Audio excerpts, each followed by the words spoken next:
10টি পাপ 10টি অপরাধের কথা আমরা জানবো ইনশাআল্লাহ। যেই গুনাহগুলোর সাজা শুধু আখিরাতেই দেওয়া হবে না, আল্লাহ রাব্বুল আলামিন নগদে দুনিয়াতে ওই পাপিষ্ঠকে বুঝিয়ে দিবেন। ওই পাপের শাস্তি দুনিয়াতেও তাকে পেতে হবে, আখিরাতেরটা তো থাকবেই। মুহতারাম হাজরিন, আজ আমরা যে বিষয়ে সামান্য কিছু কথা আরজ করব ইনশাআল্লাহ, এরপর কিছু প্রশ্ন উত্তরে আমরা চলে যাব। আল্লাহ রাব্বুল আলামিন তার আনুগত্য এবং তার নির্দেশ মানার মধ্যে বিশ্ব মানবতার মুক্তি এবং শান্তির ব্যবস্থা রেখেছেন। আর আল্লাহর নির্দেশ লঙ্ঘন, আল্লাহর নিষেধাজ্ঞা লঙ্ঘন, আল্লাহ রাব্বুল আলামিনের পথ নির্দেশকে যারা অ্যাভয়েড করে চলে, তাদের জন্য রয়েছে দুনিয়াতে শাস্তি, আখিরাতে কঠোর শাস্তি। আমরা অনেক সময় দুনিয়াতে পাপিষ্ঠ, অপরাধী, গুনাহগার এবং আল্লাহর অবাধ্যদেরকে বাহ্যত দেখি তারা সুখে আছে, তাদের দিনকাল ভালোই চলছে।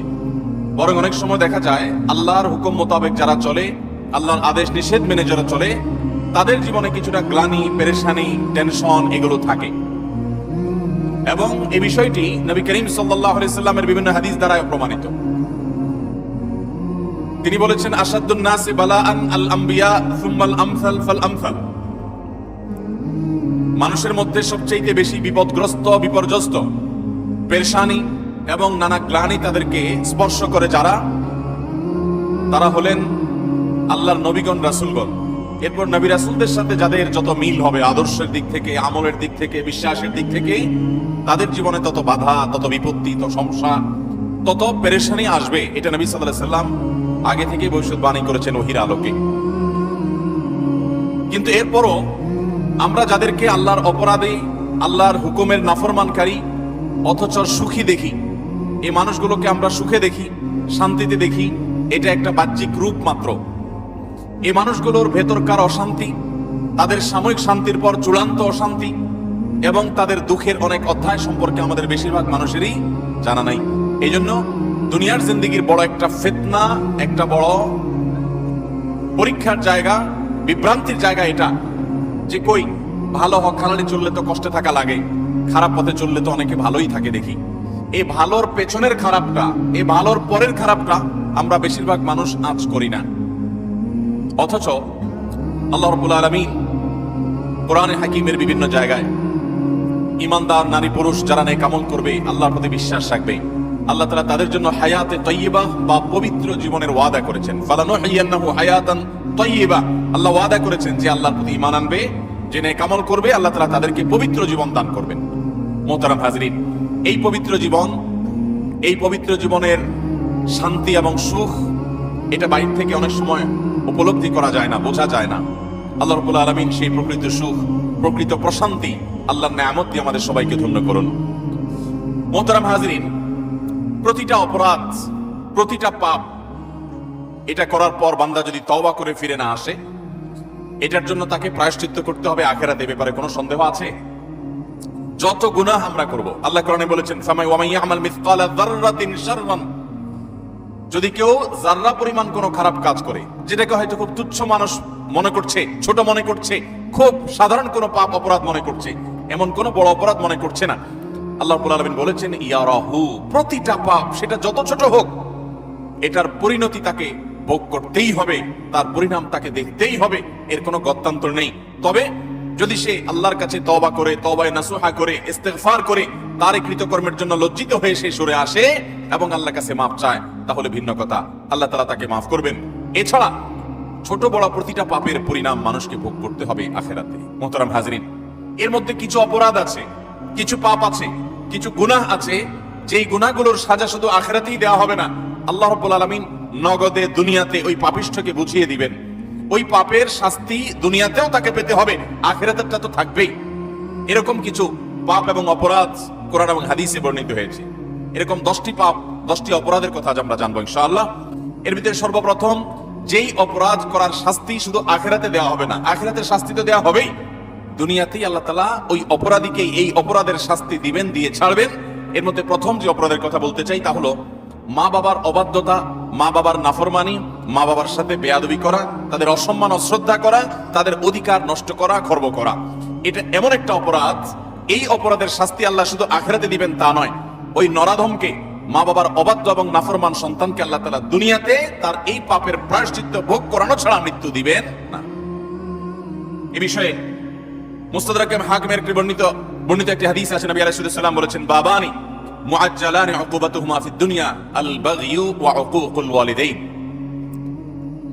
মা বাবার নাফরমানি এর শাস্তি দুনিয়াতে নগদ দেওয়া হবে, আখিরাতটা তো আছেই। সেটা কখনো কখনো হতে পারে তার অবাধ্য সন্তানকে দিয়ে তাকে আল্লাহ তাআলা শাস্তি দিবেন, সেটা যেমন হতে পারে।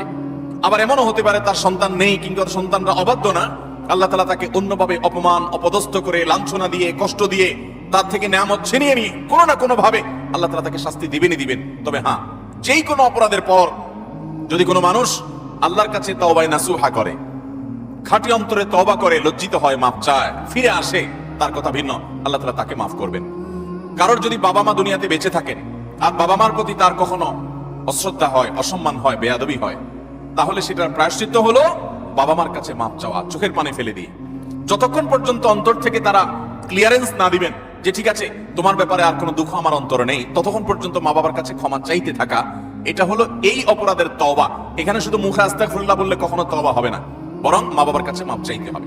আপনি যদি আপনার স্ত্রী সন্তানদের সামনে মা বাবার সামনে বেয়াদবি করেন, তাহলে তাদের সামনেই আবার তাদের কাছে মাফ চাইতে হবে।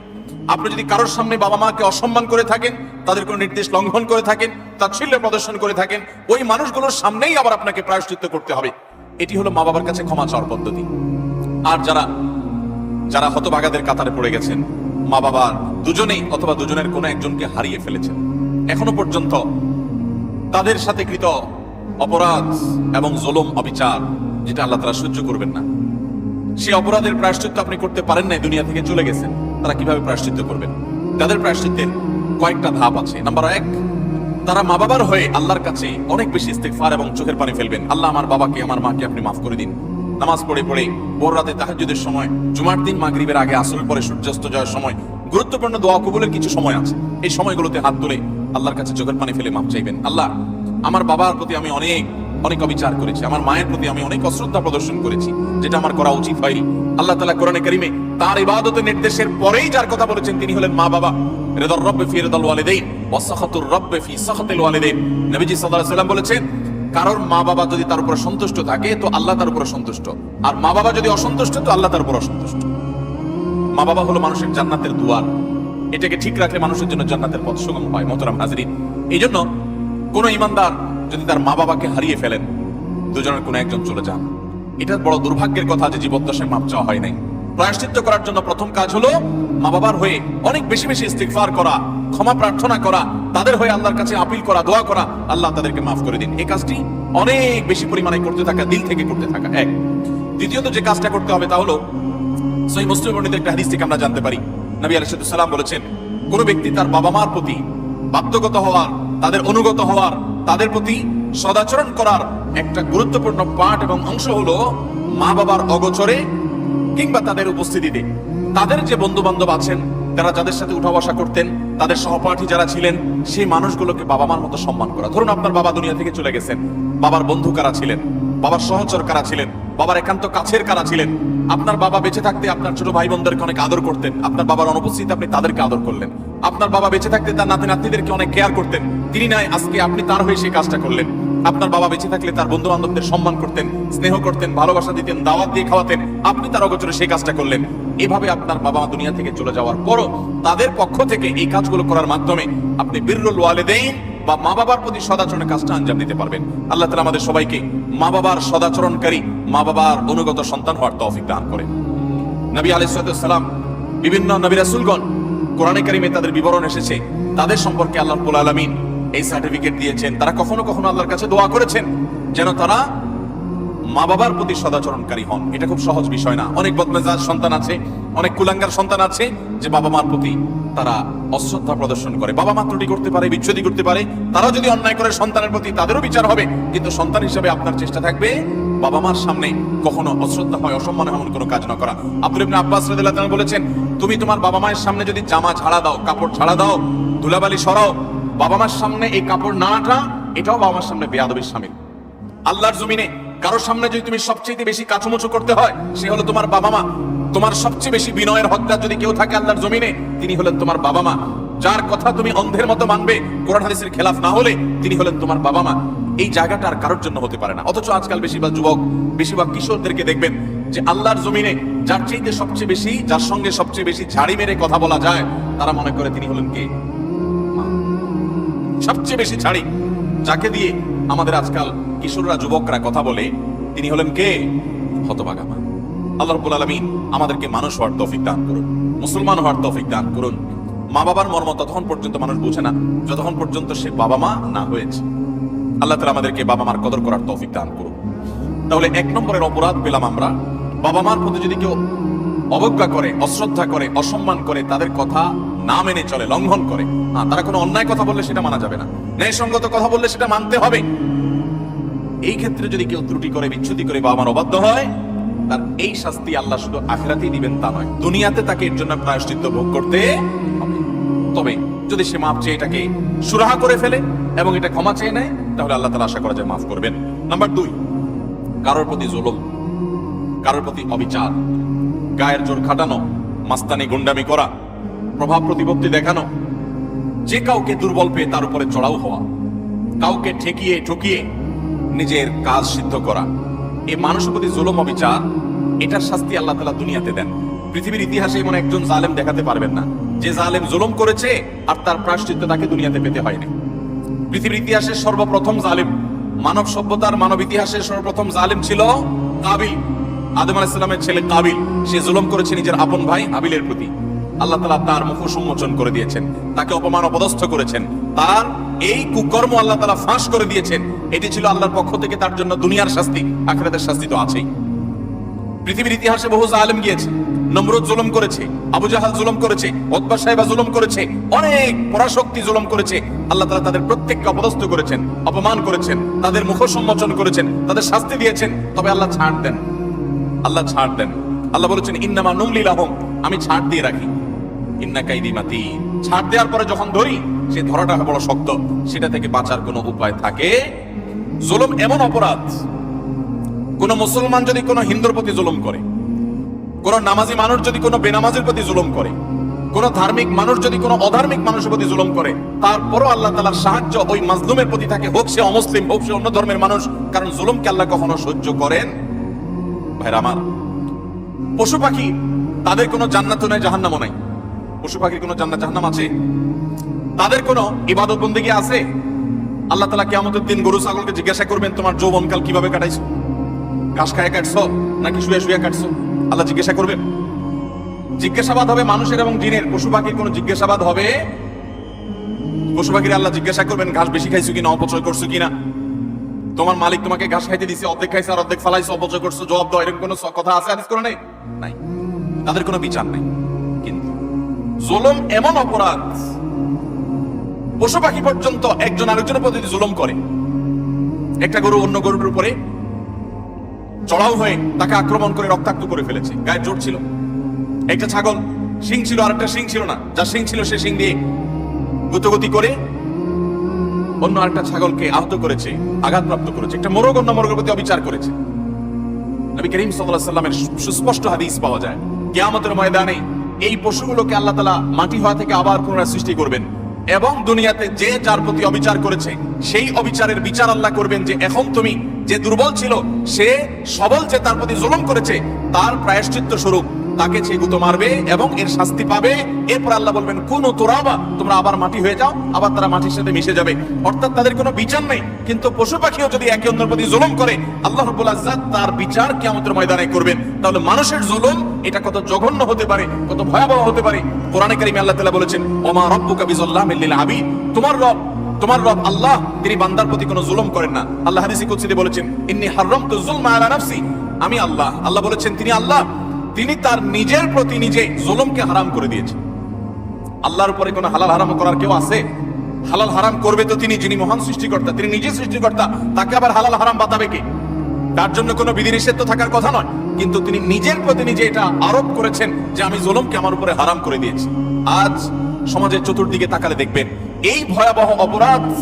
আমরা অনেকে নামাজ কালাম পড়ছি, মুখে হয়তো দাঁড়িয়েও আছি, আমি হয়তো নিজেকে মুসলমান দাবিও করছি, আমি হয়তো তাসবিহ তিলাওয়াতও করছি, অথচ আমি একজন রিকশাওয়ালাকে দুর্বল পেয়ে জুলুম করছি, আমি হয়তো অধীনস্থ কর্মচারীকে দুর্বল পেয়ে জুলুম করছি, আমি হয়তো আমার চাইতে আরেকজন একটু কম ক্ষমতা সম্পন্ন তাকে পেয়ে আমি চড়াও হচ্ছি, আমি হয়তো আমার মালিক অনুপস্থিত আছে এই দুর্বলতা আমি তার সম্পদের প্রতি জুলুম করছি, তার কাজ ফাঁকি দিয়ে জুলুম করছি। এভাবে চতুর্দিকে দেখবেন জুলুমের এক মহোৎসব চলছে। আল্লাহ রাব্বুল আলামিন কোরআনে কারীমে পরিষ্কার ভাবে জানিয়েছেন যে জুলুম যদি কেউ করে, এই জুলুম চুল পরিমাণও যদি করা হয়, এর বিচার আল্লাহ তাআলা করবেন। আখিরাতে শুধু বিচার হবে তা নয়। আমরা যে হাদিসটি আবু দাউদ এবং তিরমিজিতে পাই, সেই হাদিসে নবী সাল্লাল্লাহু আলাইহি ওয়াসাল্লাম বলেছেন, মা মিন যামবিন আজদারু আন ইউআজ্জিলাল্লাহু লিসাহিবিহি আল-উকুবা ফিদ দুনিয়া মা মা ইয়াদখিলুহু ফিল আখিরাহ মিসলাল বাগয়ি ওয়া কাতিআতিল। জুলুম এবং অবিচার যদি কেউ করে, তো এর শাস্তি আখিরাতে যা আল্লাহ রেখেছেন তা তো হবেই, দুনিয়াতে নগদ শাস্তি ভোগ করা ছাড়া মানুষ বানাতে পারবে না। একজন জালিম দেখাতে পারবেন না যে জালিম জুলুম করতে করতে হাসতে হাসতে দুনিয়া থেকে চলে গেছে, তার ভেতরে ত্রাস সৃষ্টি হয়েছে, কোনো না কোনো ভাবে আল্লাহ তাআলা তার জীবনটাকে জীবন্ত জাহান্নাম করেছেন, অথবা অপমান অপদস্থ করেছেন, বা ভেতরে ভেতরে শাস্তি দিয়েছেন। এই শাস্তি ভোগ করা ছাড়া কোনো জালিম যেতে পারে না। এজন্য ভাইরা আমার, কারোর প্রতি যদি জুলুম হয়, বিশেষ করে আমাদের তরুণ বন্ধুদেরকে আমরা বলি যে কয়েকজন বন্ধু যখন একসাথে হন, শরীরের মধ্যে একটা ভাবসাব চলে আসে। কয়েকজন কলেজে পড়ুয়া বন্ধু, আজকাল কলেজে পড়া লাগে না, এখন কিশোর গ্যাং বাইর হয়েছে, পুস্কে পুস্কে 4-5 জন একসাথে হয়ে গেলেই মাস্তান হয়ে যায়, ঠিক না ভাই? ঠিক। 4-5 জন একসাথে হলে শরীরে একটা ভাবসাব চলে আসে। একা একা যদি চায়ের দোকানে যান, তো আস্তে করে খুব নরম সুরে বলেন, মামু এক কাপ চা দেন। আর যখন 4-5 জন 6-7 জন একসাথে যান, তো শরীরে ভাব চলে আসে। একবারে বেশি 2বার যদি ডাকা লাগে ওই টি বয়কে, ওই কর্মচারী বেচারাকে, তখন তার দিকে তেড়ে যান, শক্ত কথা বলেন, জোরে আওয়াজ করেন, ভাবখানা এমন যে আপনি কি হুনর হয়ে গেছেন। গাড়িতে উঠেছেন, বাসে উঠেছেন, কয়েকজন মিলে উঠেছেন, তো মনে হচ্ছে যে কিছু একটা বাসে উঠে গেছি, কোন একটা হাইওয়ান জন্তু উঠে গেছে, এরকম একটা ভাবচক্কর, ঠিক না ভাই? ঠিক। ভাইরা আমার, কয়েকজন মিলে শক্ত আছেন, একজন রিক্সাওয়ালা হয়তো 10 টাকার জায়গায় 15 টাকা চাইছে, 1 টাকাও দিলেন না, পুরো টাকা না দিয়ে চলে গেছেন, বেচারা ফেল করে চেয়ে আছে, কিছু বলার ক্ষমতা নাই। মনে রাখবেন, এই সবগুলো আল্লাহর খাতায় লেখা হচ্ছে। একটি পাপ এমন নাই, একটি জুলুম নাই যে জুলুম আল্লাহর খাতায় লেখা হচ্ছে না। নবী করিম সাল্লাল্লাহু আলাইহি ওয়াসাল্লাম সেজন্য বলেছেন, সেদিন আসার আগে নিজেদের এই সকল মামলাগুলোকে নিষ্পত্তি করে ফেলো, মানুষের অধিকারগুলো দিয়ে ফেলো, যাদের প্রতি জুলুম করেছো মাপ চেয়ে, সেগুলোকে ক্ষমা চেয়ে সবগুলোকে চূড়ান্তভাবে নিষ্পত্তি করে ফেলো। যেদিন এগুলোর বিচার যখন আল্লাহ শুরু করবেন, তখন কাউকে ছাড় দিবেন না। নবী সাল্লাল্লাহু আলাইহি ওয়াসাল্লাম বলেছেন, আতাদরুনা মানিল মুফলিস, তোমরা কি জানো সবচেয়ে বড় ভিখারি কে, অভাবী কে? সাহাবীরা বলেছেন, আল মুফলিসু ফিনা মান লা দিনারা ওয়ালা দিরহামা। হে আল্লাহর রাসূল, আমাদের মধ্যে যার টাকা পয়সা নাই সেই তো অভাবী, আমরা জানি। নবীজি সাল্লাল্লাহু আলাইহি ওয়াসাল্লাম বলেছেন, আরে সেই অভাবী আসল অভাবী না। আসল অভাবীর পরিচয় তাহলে শুনো। একটা লোক দুনিয়াতে অনেক কোরআন তেলাওয়াত করেছে, অনেক তাসবিহ জপেছে, অনেক হজ উমরা করেছে, অনেক বেশি ইবাদত বন্দেগী করেছে, অনেক নফল নামাজ পড়েছে, নফল রোজা রেখেছে, অনেক দান সাদাকা করেছে, অনেক ভালো কথা মানুষকে শুনিয়েছে, অনেক মাহফিলে সে গিয়েছে, অনেক ভালো কাজে সহযোগিতা করেছে, হাজী সাহেব গাজী সাহেব হয়েছে, সবই ঠিক আছে। কিন্তু এত বিশাল পরিমাণ আমলের পাহাড় নিয়ে আল্লাহর কাছে তিনি হাজির হয়েছেন। তার আশা, এত আমল করে আসছি, জান্নাত আমার ঠেকাবে কে? কিন্তু দেখা গেল দুনিয়াতে তার জীবদ্দশায়, কৈশোর বয়সে, যৌবনে, প্রাপ্ত বয়স্কে, বৃদ্ধ বয়স্কে, বিভিন্ন পর্যায়ে এসে কখনো কাউর প্রতি অত্যাচার করেছে, অবিচার করেছে, কাউকে ঘাট ধাক্কা দিয়েছে, কাউকে একটা ঘুষি দিয়েছে, কাউকে একটা গালি দিয়েছে, কাউর প্রতি অবিচার করেছে, কারোর প্রতি জুলুম করেছে, কখনো কাজের বুয়ার প্রতি করেছে, কখনো ড্রাইভারের প্রতি করেছে, কখনো অধীনস্থের প্রতি করেছে, কখনো আপন ভাইয়ের প্রতি করেছে, কখনো আপন বোনের প্রতি করেছে, কখনো নিজের স্ত্রীর প্রতি করেছে, কখনো হয়তো সন্তানের প্রতি করেছে, নানামুখী মানুষ প্রতি জুলুম করেছে। এই জুলুমগুলো যাদের প্রতি করা হয়েছে, কিয়ামতের ময়দানে এই লোক যখন আমলের পাহাড় নিয়ে জান্নাতে যাওয়ার জন্য মুছে তাও দিবে, সমস্ত পাওনাদার হাজির হয়ে আল্লাহর কাছে বলবে, আল্লাহ, এই ব্যক্তি যে আজ জান্নাতে যাওয়ার জন্য প্রস্তুতি গ্রহণ করছে, এই লোক সে আমাদের অধিকার নষ্ট করেছে, আমাকে একটি আঘাত করেছে, আমি দুর্বল ছিলাম, হয়তো রিকশাওয়ালা, কিছু বলতে পারি নাই। আপনি তো আহকামুল হাকিমিন, আজ বিচার দিবসেতে বিচার হবে, দুনিয়াতে আমি বিচার পাই নাই, আজকে আমি বিচার চাই। আল্লাহ তাআলা তখন ওই ব্যক্তিকে আল্লাহ রাব্বুল আলামিন তখন বলবেন, এখন বিচার হলো, তুমি যে আমলের পাহাড় নিয়ে এসেছো সেখান থেকে কিছু আমল সওয়াব তাকে দিয়ে দাও, কিছু সওয়াব তাকে দিয়ে দাও, তোমার কাজের প্রায়শ্চিত্ত হবে। তাকে আল্লাহ তাআলা বিদায় করবেন, নিষ্পত্তি করবেন। আরেকজন হাজির। এভাবে একে একে যত পাওনাদার তার কাছে হবে, সমস্ত পাওনাদারদের পাওনা দিতে দিতে তার আমল যা নিয়ে এসেছে, এই আমলের সকল সওয়াব ফুরিয়ে যাবে, শেষ। কিন্তু পাওনাদার তখনও আছে। এবার পাওনাদারদের পাওনা নিষ্পত্তি করবার জন্য আল্লাহ তাআলা পাওনাদারদের পাপের বোঝা তার মাথায় একটু একটু করে, তার অপরাধের অনুপাত হারে আল্লাহ তাআলা দিতে দিতে পাপের বোঝা মাথায় নিয়ে, আমল তো সওয়াব তো এর আগেই শেষ পাওনাদারকে দিয়ে, এবার পাওনাদারদের পাপে জাহান্নামে নিক্ষিপ্ত হবে। নবী সাল্লাল্লাহু আলাইহি ওয়াসাল্লাম বলেছেন, ওই লোকের মতো ভিখারি, তার মতো অসহায়, তার মতো অভাবী, তার মতো কপাল পোড়া আল্লাহর জমিনে আর কেউ হবে না। সেই অভাব যেন আমাদের না হয়। এজন্য ভাইরা আমার, দুনিয়ার জীবনে আমার কারোর প্রতি যেন কোনো জুলুম না হয়, কোনো অবিচার না হয়, গায়ের জোর যেন আমি না দেখাই। আল্লাহ যেন আমাকে মনুষ্যত্ব এটা যেন আমার মধ্যে অর্জন করতে পারে। বিশেষ করে তরুণ এবং কিশোর বন্ধুরা, বয়সের কিছু পাগলামো আছে, বয়সের কারণে শরীরে কিছু গরম ভাব আসে, খবরদার। কারোর প্রতি যদি কখনো রাগ করেও ফেলেন, অবিচার করেও ফেলেন, শয়তানের প্ররোচনায় পড়ে সাথে সাথে তার কাছে মাপ চেয়ে নেবেন, নিষ্পত্তি করে ফেলবেন, এটা রেখে দিবেন না। কারণ আল্লাহর খাতায় প্রত্যেকটা অপরাধ লিপিবদ্ধ হবে। এটা তো আখিরাতের কথা। আজ আমরা যেটি বলছি তা হলো নবী করিম সাল্লাল্লাহু আলাইহি ওয়াসাল্লাম বলেছেন, আখিরাতের যে শাস্তির কথাটা তো আছেই, কিন্তু কারোর প্রতি যদি কেউ জুলুম করে, দুনিয়াতে আল্লাহ রাব্বুল আলামিন তাকে সেই জুলুমের শাস্তি, প্রায়শ্চিত্ত তাকে দিবেন। এর মুখোমুখি তাকে হতেই হবে। আল্লাহ তাআলা আমাদেরকে জুলুমের মতোই পাপ অপরাধ থেকে বেঁচে থাকার তৌফিক দান করুন। 3 এবং 4 এবং 5 এই তিনটি আরেকটি হাদিসে আসছে। 3 নম্বর হলো আত্মীয়তার সম্পর্ক ছিন্ন করা, 4 নম্বর হলো কথায় কথায় মিথ্যা কথা বলা, এবং 5 নম্বর হলো আমানতের খেয়ানত করা। কেউ টাকা রেখেছে, আপনি মেরে দিলেন, কারোর কাছ থেকে বাকি নিয়েছেন, আর ওই লোকের চেহারাও মারালেন না, সামনেও গেলেন না, কারোর কাছ থেকে হাওলাত নিয়েছেন, এরপর তার মোবাইল নাম্বারই ব্লক করে ফেললেন। কেউ আপনাকে কোনো কথা বলেছে, কারোর কাছে না বলতে আপনি সবার কাছে বলে বেড়ালেন, কারোর কোনো গোপন তথ্য আছে, এটা ফাঁস করে দিলেন। এরকম যত প্রকার আমানতের খেয়ানত আছে, এই সবগুলোর কারণে আল্লাহ তাআলা দুনিয়াতে নগদ শাস্তি দিবেন। তাহলে 3 নম্বর হলো আত্মীয়তার সম্পর্ক ছিন্ন করা, 4 নম্বর হলো মিথ্যা, 5 নম্বর হলো খেয়ানত, আমানত নষ্ট করা। এই কয়েকটা পয়েন্ট একসাথে তাবরানীতে বর্ণিত হয়েছে। নবী সাল্লাল্লাহু আলাইহি ওয়াসাল্লাম বলেছেন যে কয়েকটা অপরাধ আছে, এগুলোর শাস্তি আখিরাতে হওয়ার পাশাপাশি দুনিয়াতে হওয়াটা অধিকতর উপযুক্ত হবেই হবে, এর কোনো বিকল্প নাই, ব্যত্যয় নাই। আল্লাহ তাআলা এটি করবেনই। তার ভিতরে একটা হলো আত্মীয়তার সম্পর্ক ছিন্ন করা। অনেক মানুষ আছেন নিজের আপন ভাইয়ের সাথে সম্পর্ক ভালো নাই, বোনের সাথে সম্পর্ক ভালো নাই, কোনো যুক্তি খাটবে না। আপনার ভাই খারাপ, এই যুক্তি দিবেন, বোন খারাপ, সে যুক্তি দিবেন, এই যুক্তি খাটবে না। সে খারাপ, আপনি তো খারাপ হবেন না, আপনাকে তো ভালো হতে হবে। আপনি নিজে থেকে তার প্রতি সদাচরণ করার চেষ্টা করবেন, আপনি তার সাথে নিজে থেকে উইলিংলি মিশতে যাবেন, তার কল্যাণ চাইবেন, তার জন্য দোয়া করবেন। হ্যাঁ, তার সাথে মিশতে গেলে সে ক্ষতি করে, সে মামলা মোকদ্দমা করে, সে শত্রুতা করে, তাহলে ভিন্ন কথা, আপনি জান বাঁচানোর জন্য দূরে থাকতে পারবেন। কিন্তু আত্মীয়তার সম্পর্ক রক্ষা করা সুন্নত না নফল? আত্মীয়তার সম্পর্ক রক্ষা করা কি নফল কাজ না সুন্নত কাজ? ফরজ। 5 ওয়াক্ত নামাজ পড়া যেরকম ফরজ, রমজানের রোজা রাখা যেরকম ফরজ, আত্মীয়তার সম্পর্ক রক্ষা করাটাও কি? অনেক মুসলমান এটা জানেন না। আপনার ভাই বোন, তার সাথে আপনার সুসম্পর্ক বজায় রাখতে হবে। আত্মীয়ের তালিকায় রক্ত সম্পর্কীয় যাদের সাথে আপনার ব্লাডের কানেকশন আছে, এই রক্ত সম্পর্কীয় আত্মীয়দের মধ্যে সবচেয়ে অবহেলিত আত্মীয়ের নাম হলো ফুফু।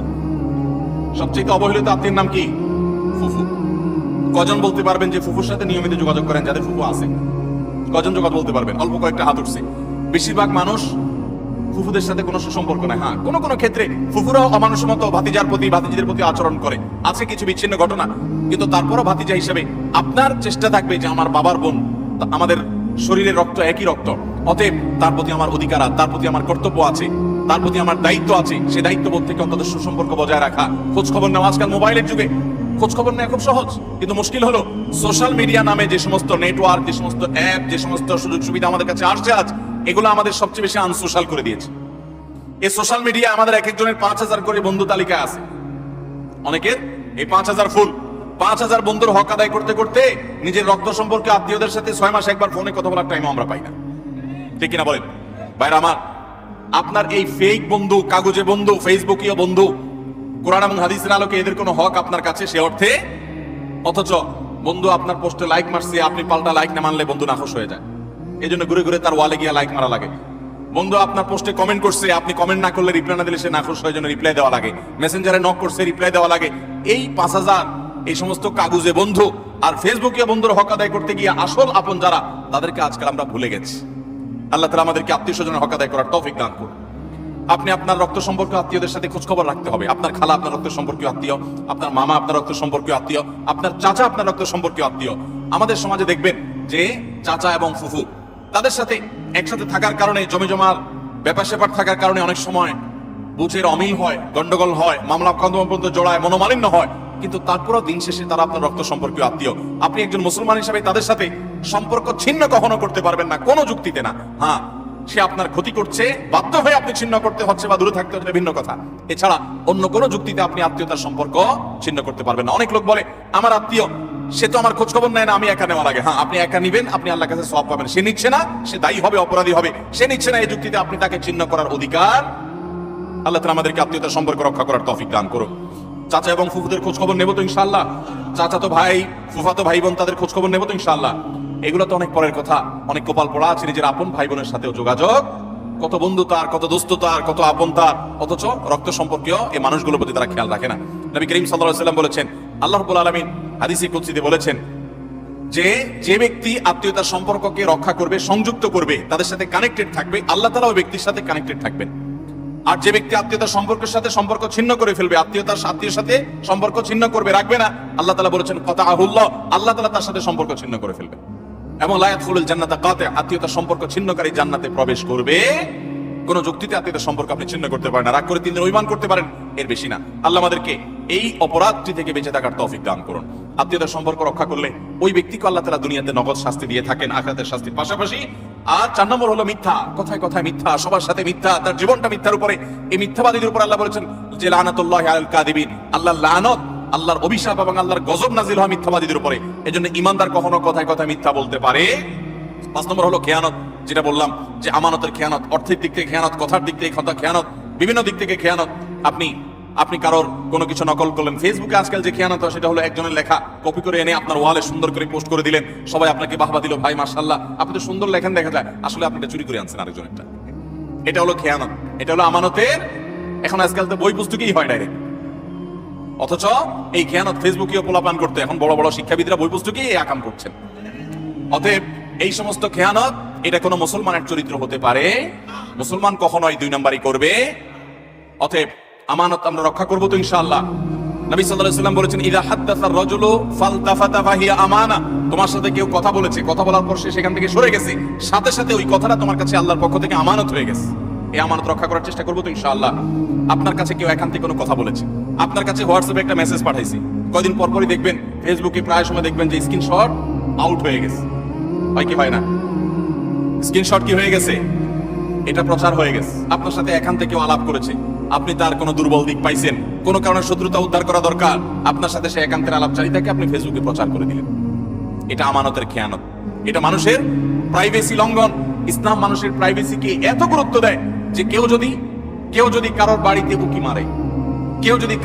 উকি মারে এবং দেখার চেষ্টা করে তার ব্যক্তিগত সময়কার উঠা বসা, কাজ কাম, অ্যাক্টিভিটিস, নবী আলাইহিস সালাম বলেছেন এটা এমন জঘন্য অপরাধ যে এই লোকের চোখ উফড়ে ফেলার মতো অপরাধ সে করেছে। আজকাল দেখবেন প্রায় সময় অমুকের আইডি হ্যাক করেছে, অমুক আইডি হ্যাক করে সেখান থেকে তার ব্যক্তিগত সব তথ্য সে ফাঁস করেছে, এটা করেছে সেটা করেছে। কেউ কারোর মোবাইল ফাইলে ঘাটাঘাটি করে তার ব্যক্তিগত জিনিসপত্র ঘাটাঘাটি শুরু করে। এগুলো সবগুলো আমানতের খেয়ানত। আমাদের কথা, আমাদের কাজ, আমাদের টাকা, আমাদের পয়সা, লেনদেন সবকিছুতে আমানতদারিতা দেখাতে হবে। আমানতের খেয়ানত যারা করে, আপনি কাউকে আমানতের খেয়ানত করবেন, আল্লাহ তাআলা আপনাকে এই পরিস্থিতির মুখোমুখি করবেন। বিদায় এই ধরনের গুনাহ থেকে আমরা বেঁচে থাকবো ইনশাআল্লাহ। নাম্বার 6, কোন মুসলমানকে অপমান করা। আমাদের যুবকদের কাছে আজকাল সবচেয়ে প্রিয়, সবচেয়ে পছন্দের পাপ হলো এটা, যে পাপটা করতে আমাদের যুব সমাজ সবচেয়ে বেশি মজা পায়, স্বাদ পায়, এনজয় করে। রসিয়ে যে পাপটা করে আমাদের যুবক বন্ধুরা, সেটা হলো কাউকে অসম্মান করা, অপমান করা। দেখবেন 2-4 জন বন্ধু মিলে আরেকজনকে নিয়ে টিজ করছে, আরেকজনকে নিয়ে উত্ত্যক্ত করছে, আরেকজনকে নিয়ে বাজে কথাবার্তা বলছে।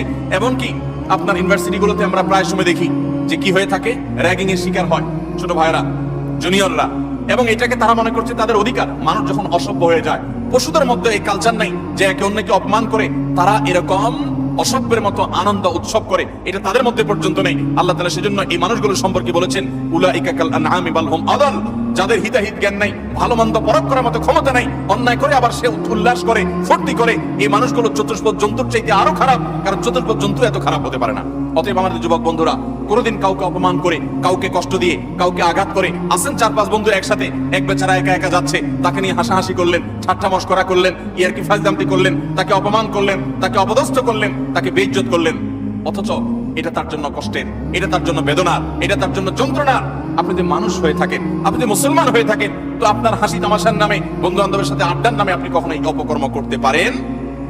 নবী করিম সাল্লাল্লাহু আলাইহি সাল্লাম বলেছেন, আবু দাউদে বর্ণিত হয়েছে, কোন মানুষ সে যদি আরেকজনকে অপমান করে এমন একটা জায়গায় যেখানে ওই লোকটা অপমান থেকে বাঁচার চেষ্টা করছে, সে চায় কেউ তার জন্য সাহায্যের হাত বাড়িয়ে দেখ, সেখানে আপনি তাকে আরো অপমান করলেন, তাহলে আপনি নিশ্চিত জেনে রাখেন, লিখে রাখেন, আপনার জীবনে এরকম পরিস্থিতি আসবে যে আপনি কোন পরিস্থিতিতে মানুষের সাহায্যের জন্য আপনি হাত বাড়াবেন, কিন্তু সাহায্য পাবেন না, পাবেন অপমান।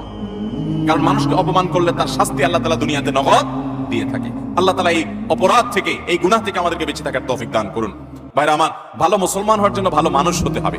আপনি কয়েক বন্ধু মিলে একসাথে হাসি ফুর্তি করতে পারেন, আনন্দ তামাশা করতে পারেন, খেলাধুলা করতে পারেন, ক্রীড়া কৌতুক করতে পারেন, শরিয়ার সীমানায় থেকে আপনি সেটা করতে গিয়ে কাউকে নিয়ে আপনি হাসাহাসি করতে পারেন। একটা মেয়ে হাঁটে হেঁটে যাচ্ছে, আপনি দেখে ওই মেয়েটাকে শুনিয়ে শুনিয়ে এমন কথা বললেন যে কথা শুনে মেয়েটা মানসিকভাবে আঘাতপ্রাপ্ত হচ্ছে, আপনি তাকে অপদস্থ করছেন, নোংরা কথা বলছেন।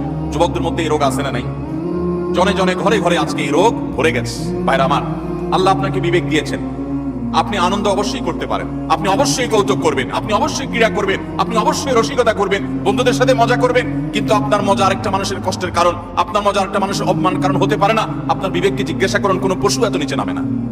আল্লাহ তাআলা আমাদের যুবকদেরকে সঠিক এবং সুন্দর পথে চলার তৌফিক দান করুন। মনে রাখবেন, এই সমস্ত অপকর্মের একটা শাস্তি তো আপনাকে নগদে পেতেই হবে, সেটা হলো অপরাধ বোধের অদৃশ্য দাহন। অনেক লোক আছে দেখবেন, বৃদ্ধ বয়সে এসে হাজী সাহেব, গাজী সাহেব, দাড়িয়ালা, হযরতজি ইত্যাদি সেজে যায়, কিন্তু উনি জানেন উনি যৌবন বয়সে বহু মেয়েকে উত্ত্যক্ত করেছে, বহু ছেলের গায়ে হাত তুলেছে, বন্ধু বান্ধব মিলে বহু অন্যায় করেছে, বহুত আকাম কুকাম করেছে। এই সমস্ত আকাম কুকামের কথা যখন মনে হয়, তখন অপরাধ বোধের একটা জ্বালা আছে ভেতরে, সে নিজেকে নিজে জানে যে আমি কত খারাপ ছিলাম, এই যন্ত্রণায় সে ভুগতে থাকে। আর যারা যৌবনকালে এই সমস্ত অন্যায় এবং পাপাচার থেকে বেঁচে থেকে তাদের যৌবনকে পরিচ্ছন্ন করে পড়াশোনা করে ক্যারিয়ার গড়ে তোলে, সামাজিক কর্মকাণ্ড করে, বন্ধু বান্ধব মিলে ক্রীড়া কৌতুক করে, শরিয়ার সীমানার মধ্যে থেকে কারোর প্রতি অবিচার অন্যায় করে না, তাদের এই জীবনের সবচেয়ে নগদ আল্লাহ তাআলার পক্ষ থেকে যে পুরস্কার আছে, তাহলে মানসিকভাবে সে ফিল করে যে আমি অন্যায় করি নাই, আমি অবিচার করি নাই, আমি যৌবন বয়সে ভালো কিছু কাজ করতে পেরেছি। আল্লাহ আমাদেরকে যৌবনকালে ভালো কোনো কাজ করার তৌফিক দান করুন। আমরা এই সমস্ত অনাচার থেকে বেঁচে থাকবো তো ইনশাআল্লাহ। আজকাল যুবকদেরকে দেখবেন, প্রায় সময় দেখবেন রোস্টিং ভিডিও বানায়। ভিডিওর নাম কি? Roasting video. রোস্টিং ভিডিও মানে কি?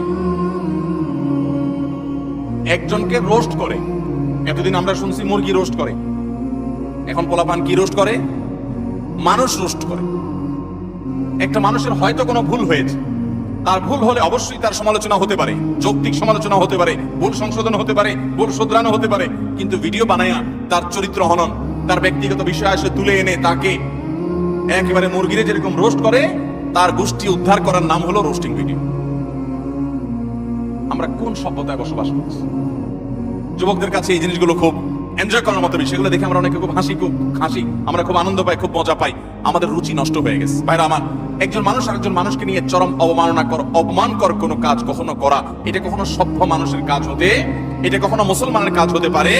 আল্লাহ তাআলা আমাকে আপনাকে এরকম সচেতন দায়িত্বশীল মুসলমান হওয়ার তৌফিক দান করুন। আমরা কোনো মানুষকে অপমান করব, আমরা কোনো মানুষকে কষ্ট দেব। আজ অনেক যুবক আছে বাবার বয়সী একজন মানুষের সাথে পর্যন্ত বেয়াদবের মতো আচরণ করে। রিকশাওয়ালা হতে পারে, তিনি রিকশা চালক, কিন্তু আপনার বাবার বয়সী, আপনার বড় ভাইয়ের বয়সী, আপনার চাইতে অন্তত আলটিমেট কমপক্ষে বড়, অ্যাটলিস্ট আপনার চাইতে সে সিনিয়র, কিন্তু দেখা যায় তার সাথে পর্যন্ত তুচ্ছ-তাচ্ছিল্য করে, তুই তোকারি করে, যা তা বলে আমাদের যুবকরা আজকাল, অনেকে, আমি সবার কথা বলছি, অনেক যুবকরা আজকাল এমন আচরণ করে। আল্লাহ রাব্বুল আলামিন এই সমস্ত উদ্ভ্রান্তের জীবন, এই সমস্ত উচ্ছৃঙ্খলতার জীবন পরিহার করে আমাদেরকে সুন্দর জীবন যাপন করার তৌফিক দান করুন। ভাইরা আমার, একটা সুস্থ বিবেক অনেক বড় নেয়ামত, যে বিবেকের রাডারে ধরা পড়বে যে এটা অন্যায়, এটা ন্যায়। আমার কোনো বন্ধু একটা অপকর্ম করছে, আমি বুঝতে পারলাম আমার রাডারে ধরা পড়েছে এটা অন্যায়, আমি প্রতিবাদ করব, ওই বন্ধুকে প্রয়োজনে ত্যাগ করব, আমি একজন ভালো বন্ধু গ্রহণ করব। চেষ্টা করা যাবে না ইনশাআল্লাহ? যৌবনকাল বারবার আসবে না ভাইরা। যৌবনের যে পাগলামি, যৌবনের যে উচ্ছলতা, যৌবনের যে উন্মাদনা, আল্লাহর শপথ করে বলছি এটা চিরকাল থাকবে? থাকবে না, এটা চলে যাবে। কি করেছেন সে জিনিসটা কিন্তু ঠিকই থেকে যাবে, আপনার কর্মটা ঠিকই থেকে যাবে। যৌবনের এই সময়টা চলে যাবে, কিন্তু যৌবনকালে যা যা করেছেন এই সবগুলো আপনার আমলনামা যেমন লেখা থাকবে, আপনার স্মৃতিতেও থাকবে। আমলনামার কারণে আপনার আখিরাতে শাস্তি হবে, আর স্মৃতিতে থাকার কারণে আপনার পরবর্তী বয়সে আপনাকে অপরাধবোধের অদৃশ্য দাহনে আপনাকে জ্বালাতে থাকবে, অস্থিরতা আপনার মধ্যে কাজ করতে থাকবে। অতএব যৌবনকালে এবং যে কোনো বয়সে আমরা কোনো মানুষকে অপমান অপদস্থ করব, কোনো মানুষ বিপদে পড়েছে, হয়ে গেছে তার দ্বারা একটা কোনো সমস্যা, আপনি চান্স পেয়ে এবার তার 14 গোষ্ঠী উদ্ধার করা শুরু করলেন না ভাই। এই সময় হাত বাড়িয়ে দেন, পারলে তাকে সাহায্য করেন। আল্লাহ রাব্বুল আলামিন আপনার কোনো বিপদে এরকম মানুষ দিয়ে দিবেন যে মানুষ আপনার হাত ধরে আপনাকে উদ্ধার করবে। চেষ্টা করবো না ইনশাআল্লাহ? তাহলে 6 নম্বর অপরাধ এটি, যে কোনো মানুষকে অপমান করলে, কোনো মুসলমানকে অপমান করলে তার শাস্তি আল্লাহ রাব্বুল আলামিন দুনিয়াতে দেন। এবং যে ব্যক্তি কোনো বিপদে পড়া মানুষকে, যার দরকার সাহায্য, সে সাহায্যের জন্য হাহাকার করছে, ওই টাইমে তাকে আরো আঘাত করে, আরো আক্রমণ করে, তার রোস্টিং ভিডিও বানায়, তার চরিত্র হনন করে, তাকে অপমান অপদস্থ করে, এই ব্যক্তি তার যখন জীবনে এরকম পরিস্থিতিতে পড়বে, আল্লাহ তাআলা ঠিক একই ভাবে অন্য আরেক পাপিষ্ঠকে দিয়ে আল্লাহ তাআলা তাকে সাইজ করবেন। এটা বেঁচে থাকবো তো ইনশাআল্লাহ? নাম্বার 7, মানুষকে দেখানোর জন্য কোনো ভালো কাজ করলে, এখন ফেসবুকের সময়, এমন কোনো ভালো কাজ পাওয়া কঠিন হবে যেটা আমরা ফেসবুকে দেই না। আমরা আমাদের আসুন্নাহ ফাউন্ডেশনের বিভিন্ন ভালো কাজ কার্যক্রম ফেসবুকে দেই, সেটা হলো জবাবদিহিতা। ডোনাররা যে ডোনেশন করেন তাদের টাকা কোথায় খরচ হচ্ছে, সেটা কিভাবে খরচ হচ্ছে সেটা তাদেরকে জানানোর জন্য। ব্যক্তিগত দান, ব্যক্তিগত ভালো কাজ, এটাকে একজন ইমানদার যথাসম্ভব লুকাবার চেষ্টা করবে। হ্যাঁ, অন্যকে উৎসাহিত করবার জন্য দান কখনো প্রকাশ্য হতে যেতে পারে, প্রশংসনীয় হতে পারে, কিন্তু আজকাল দেখবেন যে যুবকদের দোষ দিয়ে লাভ কি? অনেক মধ্যবয়স্ক মানুষও আছে, দেখা যায় কোন গরিব মানুষকে হয়তো একটা কলা দান করছে, কলা ত্রাণ হিসাবে, ওই কলা দেখা যায় 6-7 মিলে ধরে রাখছে। বোঝার কোনো উপায় নাই কি গরিবকে দিচ্ছে না গরিবে তাদেরকে দিচ্ছে। এই চিত্র আমাদের সমাজে আছে না নাই? সামান্য কয়টা মুড়ি দিচ্ছে, সামান্য একটা কিছু দিচ্ছে, তো এতজন মিলে দিচ্ছে, এটা দেখে বোঝার উপায় নাই যে গরিব মানুষটা দিচ্ছে না এরা গরিব মানুষকে দিচ্ছে। এই সমস্ত তামাশা আমাদের সমাজে হয় কি হয় না বলেন? কদিন আগে একটা ভিডিও ভাইরাল হয়েছে যে এক লোক দোয়া করবে, তো একটা ছেলেকে মোবাইল দিয়া ভিডিও করতে লাগাই দিছে, ওইটা আবার আরেকজন ভিডিও করে ফেলছে। এবার সে হাত তুলে কাঁদতেছে, কান্দা শেষ, মোবাইল অফ করে ভিডিও ফেসবুকে ছেড়ে দিস। বাইরে আমার ওমরা করতে গেলে, কোন একটা ভালো কাজ করতে গেলে সেলফি সেলফি সেলফি ছাড়া কিচ্ছু। একটা হুজুর দেখছে দোয়া নিবে, হুজুর কাছ থেকে কিছু শিখবে, এখন এসব নাই, হুজুর দাঁড়ান একটা সেলফি নেই। এই রোগ আমাদেরকে প্রচন্ড আকারে ধরছে কি ধরে নাই? একটা হলো স্মৃতি রাখলাম, উৎসাহিত অনুপ্রাণিত হলাম, সেটা ভিন্ন বিষয়। বেশিরভাগ ধান্দাই হলো ফেসবুকে একটা পোস্ট দেবো, মানুষ বলবে ওরে বাপরে বাপ, এই লোক পাইলি থেকে, মাশাআল্লাহ মারহাবা, কিছু লাইক কমেন্টের বিজনেস। আমাদের মানুষকে দেখাবার প্রবণতা এখন এমন ভাবে হয়ে গেছে যে আমরা এমন কোনো কাজ করি না যেটার ফিডব্যাক দুনিয়াতে আশা করি না, অথচ আল্লাহ তাআলা নেককার বান্দা তারা যারা কোনো ভালো কাজ করে তার বিনিময় আশা করবে কার কাছে? আল্লাহর কাছে। আল্লাহ তাআলা আমাদেরকে সেরকম নিষ্ঠাবান মানুষ হওয়ার তৌফিক দান করুন। নবী আলাইহিস সালাম বলেছেন মুসনাদ আহমদের হাদিসে, মান সাম্মাআন নাস বিআমালিহি সাম্মাআল্লাহু বিহি। যে ব্যক্তি কোনো ভালো কাজ করে গল্প দিয়ে বেড়াবে শুধুমাত্র মানুষের কাছে, লোক শোনানো, লোক দেখানো কাজ করবে, আল্লাহ রাব্বুল আলামিন ওই ব্যক্তিকে এই কাজের প্রায়শ্চিত্ত দুনিয়াতেই দিবেন এবং তার শাস্তি দুনিয়াতেই হবে। আল্লাহ তাআলা আমাদেরকে এই লৌকিকতা, মানুষকে দেখাবার জন্য ভালো কাজ করার এই বদ অভ্যাস পরিহার করার তৌফিক দান করুন। নাম্বার 8, যদি কেউ নেয়ামতের নাশুকরি করে, আল্লাহ কোন নেয়ামত দিয়েছেন সেটার নাশুকরি করেছে, এই ব্যক্তিকে আল্লাহ তাআলা নগদ শাস্তি দিবেন। সূরা নাহল 128 নম্বর আয়াতে আল্লাহ তাআলা বলেছেন, ওয়াদারাবাল্লাহু মাসালান কারিয়াতান কানাত আমিনাতান মুতমাইন্না। একটা জনপদের মানুষ, তারা নিরাপদে ছিল, সুখে শান্তিতে ছিল, আল্লাহ তাআলা তাদেরকে নিরাপদে রেখেছেন, ভালো রেখেছেন। ইয়াতিহা রিজকুহা মিন কুল্লি মাকান, প্রত্যেকটা জায়গা থেকে আল্লাহর পক্ষ থেকে রিজিক আসতো। ফাকাফারাত বিআনআমিল্লাহ, তারা আল্লাহর নিয়ামতকে অস্বীকার করে বলেছে, নাশুকরি করেছে। ফাযাকা আল্লাহু লিবাসাল জুই ওয়াল খাউফি বিমা কানু ইয়াসনাউন, তাদের এই নাশুকরির কারণে আল্লাহ তাআলা তাদেরকে আল্লাহ রাব্বুল আলামিন দুর্ভিক্ষ, অভাব অনটন, আশঙ্কা এবং ভয়ের শাস্তি দুনিয়াতে দিয়েছেন, আখিরাতে তো বটেই।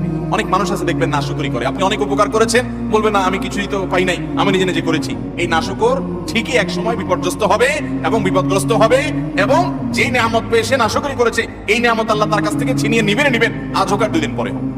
বিধায় এই ধরনের গুনাহ থেকে আমরা বেঁচে থাকবো তো ইনশাআল্লাহ। অনেক মানুষ আছে দেখবেন আল্লাহর শুকর খুব আদায় করে, মানুষের শুকর আদায় করে না, আছে না নাই? অনেক লোক আছে ঢাকা শহরে আসার সময় লঞ্চের ভাড়া, বাসের ভাড়াটাও ছিল না, ঝুলে চলে আসছে। এরপর আল্লাহ তাআলা তাকে এমন সম্পদ দেওয়া দিচ্ছেন, যেভাবেই হোক সে এমন সম্পদ কামাইছে, 2-4টা বাড়ির মালিক হয়ে গেছে, আছে না না এরকম অনেক মানুষ? কিন্তু ঘন ঘন দেখবেন আল্লাহ শুকর আদায় করে যে আল্লাহ আমাকে সব দিছে। ঠিক আছে, আল্লাহই তো দিছে, কিন্তু আল্লাহর কিছু বান্দাদের ভূমিকা ছিল কি ছিল না? তাদের নাম মুখে নিতে রাজি না, নিলে তো ছোট হয়ে যাবে, আছে না এরকম চরিত্রের মানুষ? কোন অর্জন হলে সব ক্রেডিট আল্লাহরে দেয়, এটা ভালো, কিন্তু আল্লাহকে শুধু দিলে হবে না। কোন বান্দা যদি আপনাকে উপকার করে, আপনাকে এই পর্যন্ত আসতে সহযোগিতা করে, তো তার কৃতজ্ঞতাও আপনাকে আদায় করতে। নবী আলাইহিস সালাম বলেছেন, মাল্লাম ইয়াশকুরিন নাস লাম ইয়াশকুরিল্লাহ, যে মানুষের কৃতজ্ঞতা আদায় করে না, অকৃতজ্ঞ হয়, সে আল্লাহর প্রতি অকৃতজ্ঞ, সে আল্লাহর কৃতজ্ঞতা আদায় করার কোনো মূল্য হতে। বিধায় মানুষের কৃতজ্ঞতা আদায় করবো তো ইনশাআল্লাহ। যে যতটুকু আমার উপকার করেছে, যার দ্বারা যতটুকু অর্জিত হয়েছে, এটাকে অকপটে স্বীকার করার মতো মানসিকতা থাকতে হবে। ইমানদার কখনো অকৃতজ্ঞ, নাশকর হতে পারে, এই নাশকরির শাস্তি আল্লাহ তাআলা দুনিয়াতে দিয়ে থাকেন। ঠিক একইভাবে 9 নম্বরের যে অপরাধটা হলো ব্যবসায় ফাঁকি দেওয়া। এমন ব্যবসায়ী এখন পাওয়া সোনার হরিণ হয়ে গেছে, যেই ব্যবসায়ী সত্য কথা বলে, 2 নম্বরই কথা বলে না, চিটারি বাটপারি করে না। আপনি ঢাকা শহরের কোন দোকানে, কোন মার্কেটে যাবেন, আল্লাহর কিছু নেককার বান্দা আছে সেটা হাতে গোনা, বেশিরভাগ দোকানে যাবেন 100 টাকা কিনা ভাই, আল্লাহর কিরা, রাসূলের কিরা ভাই, যদিও রাসূলের কিরা হয় না, শিরক, এরকম নানা কিরা বলে, নানা কসম করে বলবে 100 টাকা কিনা, এরপরে মুলামুলি করার পর দেখা যায় 50 টাকা দিয়ে দিস, আছে না নাই?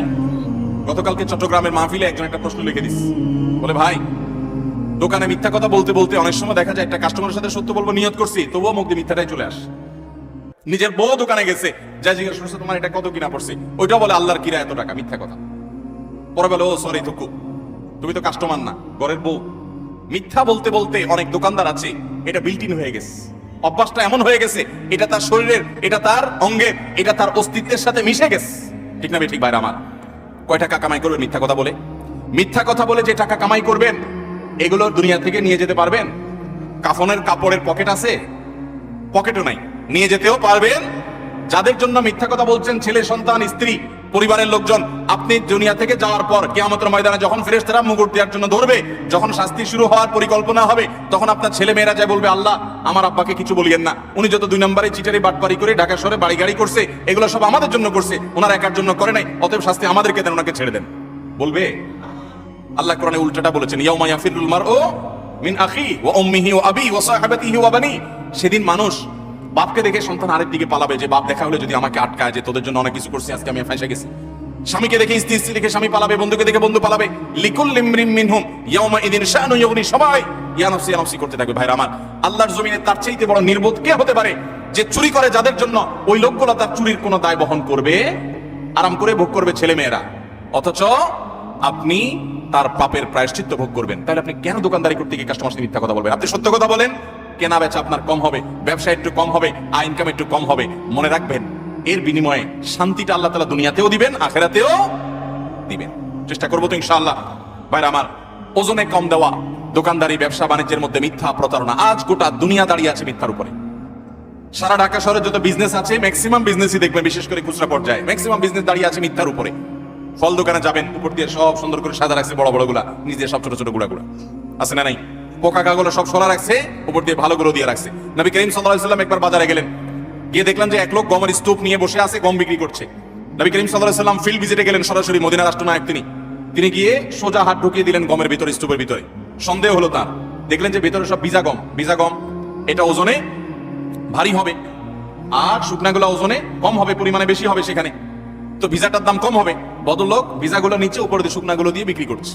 নবী করিম সাল্লাল্লাহু আলাইহি ওয়াসাল্লাম বললেন, এই চিটারি কেন করলে তুমি তো একই দামে বিক্রি করছো, অথচ তোমার ভেতরে ভিজা গম।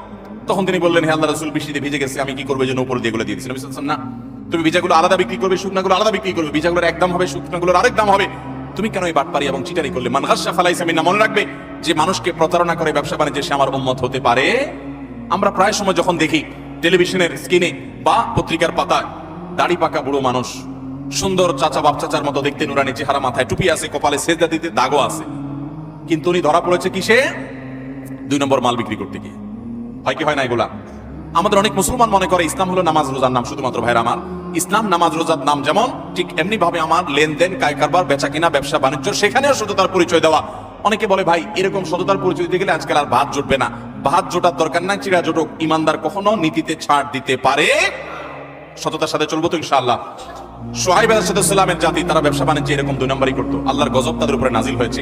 এই উম্মত কিয়ামতের আগ পর্যন্ত আল্লাহর গণগজব আসবে না, ধ্বংস করবে না। নবী সাল্লাল্লাহু আলাইহি ওয়াসাল্লাম দোয়া করে গেছেন যেন এটা না আসে। কিন্তু এইরকম পাপের, পাপিষ্ঠ, অপরাধী, খারাপ ব্যবসায়ী, তাদেরকে আল্লাহ দুনিয়াতে নগদ শাস্তি দিবেন। অন্য কোনো শাস্তি হোক আর না হোক, ওই যে ভেতরকার যে অদৃশ্য দাহন, জ্বালা, যন্ত্রণা, এটা আল্লাহ তাআলা দিবেন। অনেকে দেখবেন যে পারিবারিক ভাবে অশান্তির সাগরে হাবুডুবু খাচ্ছে, কিন্তু আপনি দেখবেন উপর থেকে গাড়ি বাড়ি, ফিটফাট, চাকচিক্যময় জীবন। আল্লাহ তাআলা আমাদেরকে এই ধরনের অপরাধ থেকে বেঁচে থাকার তৌফিক দান করুন। নাম্বার 10, যে কোনো সাধারণ কুফরি, আল্লাহর প্রতি অবিশ্বাস, পাপাচার, এগুলোর কারণে আল্লাহ তাআলা দুনিয়াতে নগদ একটা শাস্তি দেন। মিনিমাম একটা শাস্তি হয়, সেটা হলো মানসিক অশান্তি এবং ডিপ্রেশন। আপনারা প্রায় দেখবেন গোটা পৃথিবীতে সবচেয়ে বেশি আত্মহত্যা করে তারা যারা কোনো ধর্মে বিশ্বাসী না। সবচেয়ে বেশি আত্মহত্যা করে যারা কোনো ধর্মে বিশ্বাসী। এটা আমার কথা না, এটা বিশ্ব স্বাস্থ্য সংস্থার বিভিন্ন কয়েক বছরের জরিপ মিলিয়ে রব্বি আল্লাহ নামে একটা গ্রন্থ অনেকগুলো ভাষায় অনুদিত হয়েছে রিয়াদ থেকে। এর বাংলা অনুবাদ আমি করেছিলাম। সেখানে একটা গ্রাফ তারা তুলে এনেছেন। বিশ্ব স্বাস্থ্য সংস্থার জরিপের আলোকে কয়েক বছরের জরিপ দেখানো হয়েছে, সারা পৃথিবীতে তুলনামূলকভাবে আত্মহত্যার পরিমাণ, প্রবণতা সবচেয়ে কম যাদের মধ্যে, তারা হলো মুসলমানরা। কারণ কি জানেন? মুসলমান যদি দেয়ালে পিঠ থেকে যায়, সে জানে উপরে আল্লাহ, আস্থার জায়গা থাকে, ভরসার জায়গা থাকে। আর যার আল্লাহর প্রতি বিশ্বাস না, সে বলে ও স্যাড, ব্যাড, শেষ। আফসোস করা ছাড়া তার কিছু আর থাকে।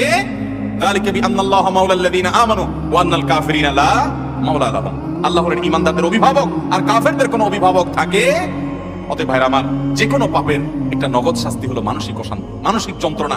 আপনি দেখবেন যারা আত্মহত্যা করে মারা যায়, প্রায় সময় দেখবেন এই যে কিছুদিন আগে, গত বছর সম্ভবত, একজন প্রতিষ্ঠিত একজন নায়ক, তার শ্বশুর আত্মহত্যা করে মারা গেলেন। কিসের অভাব বলেন? টাকা আছে, পয়সা আছে, গাড়ি আছে, হ্যাঁ কিছু দেনা হয়েছেন, কিছু পেরেশানি হয়েছে, তিনি তো অনেক গরিব মানুষের হয়। অনেক ইমানদারেরও হয়, কিন্তু বেশিরভাগ ক্ষেত্রে দেখবেন ডিপ্রেশন আর ডিপ্রেশন ছাড়া কিছু নাই, ঘুম আসে না, মদ খাওয়া ছাড়া ঘুম আসে না, ওষুধ খাওয়া ছাড়া ঘুম আসে না।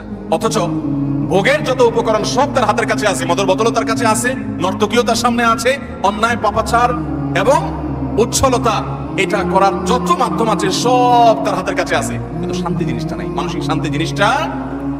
আল্লাহ রাব্বুল আলামিন কোরআনে কারিমে বলেছেন, আলা বিযিক্রিল্লাহি তাতমাইন্নুল, আল্লাহর জিকির, আল্লাহর আনুগত্যের মধ্যে প্রশান্তি আসে। ভাইরা আমার, সালাহাতু সঙ্গে বুদি দিল খারাস, আজ মুদে এক জামানা খাকে বাস। পাপ বহুত করেছেন, পাপে মজা আছে আমি জানি।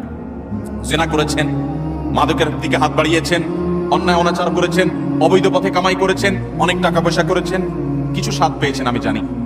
আজ মোদে এক জামানা খাকে বাস। আসুন এবার একটু ভিন্ন স্বাদ আস্বাদন করি। আল্লাহর বাধ্যগত হয়ে, আল্লাহর নাফরমানি ছেড়ে দিয়ে আল্লাহর গোলামের জীবন কিছুদিন পরীক্ষামূলক করে দেখেন, এটার যে স্বাদ দুনিয়াতে ভোগের জীবনে সেই স্বাদ কখনো পাওয়া যায়? আল্লাহ আমাদের সবাইকে আল্লাহর সমস্ত নাফরমানি থেকে বেঁচে থাকার তৌফিক দান করুন। চেষ্টা করবো তো ইনশাআল্লাহ। আমরা আবার এক নজরে বলছি 10টি অপরাধ যেগুলোর শাস্তি আল্লাহ তাআলা দুনিয়াতে নগদ দিয়ে থাকেন। নাম্বার 1, মা বাবার অবাধ্যতা, মা বাবার নাফরমানি, তাদের সাথে বেয়াদবি, দুনিয়াতে আল্লাহ নগদ শাস্তি দেন।